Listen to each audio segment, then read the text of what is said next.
Hello, ladies and gentlemen, and welcome back to Georg Mack Plays the Classics. It's the start and finish of the Cyber Stadium series with Base Wars. By the 24th century, baseball salaries had skyrocketed. We're talking $2.4 billion a year for a lifetime 250 hitter. Of course, depending on inflation over the next 300 years, that might not be that bad. You see, as long as wage inflation keeps up with price inflation, there's not really a big issue overall. If one outpaces the other significantly, we could be in for a bumpy ride. So the owners decided that the way to save money was to replace the human players with robots. No more egos, no contracts, just metal on metal action. How far can you go with the cyborgs of summer?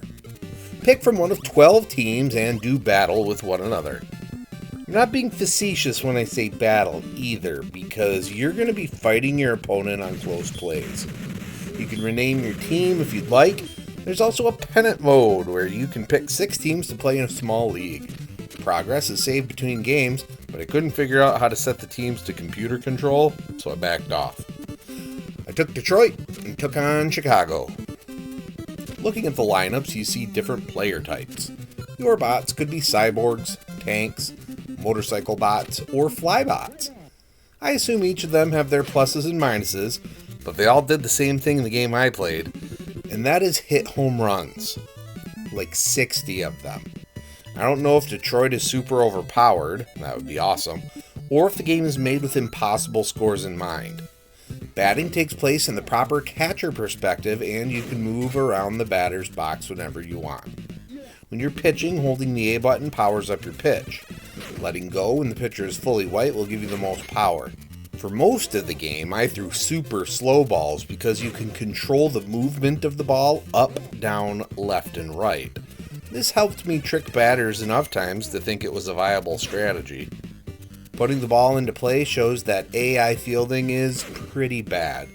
They rarely caught anything and ran around where the ball would drop instead. Of course, you may not know where your outfielders are because there's no indicator to help you find them if they aren't on screen. Luckily, the AI doesn't advance bases during this time. The novelty of Base Wars comes from fights that take place on the base paths. If you're safe, you're safe. But if you should be called out, it's a trip to the brawl screen. You're equipped with a weapon that you use with the A button and do a robot-based attack with the B button. You have to knock your opponent's health down before they can get yours. You can trick the AI while you're base running if you have bots at the corners. And if you mess it up, you can try to win the fight anyway. The only time I really lost a base fight was when they got the drop on me with a machine gun and stun locked me. I won my game 74-10. With no real challenge, I called it quits. When it comes to grading Base Wars on NES, graphics get a 2.5. The robot sprites while batting are as good as you can do with 3 or 4 colors. Everything else is okay. Sound gets a 2.5. Typical Konami sounds, but not their best work overall. Gameplay gets a 2.5. Everything works just fine except the computer AI. That could be better. Difficulty gets a 2.0. Definitely broken, but in favor of the player. Maybe better with a human opponent. Fun factor gets a 2.5. I like dinging homers all day long, but I would have been happier if I set it to 5 innings instead of 9.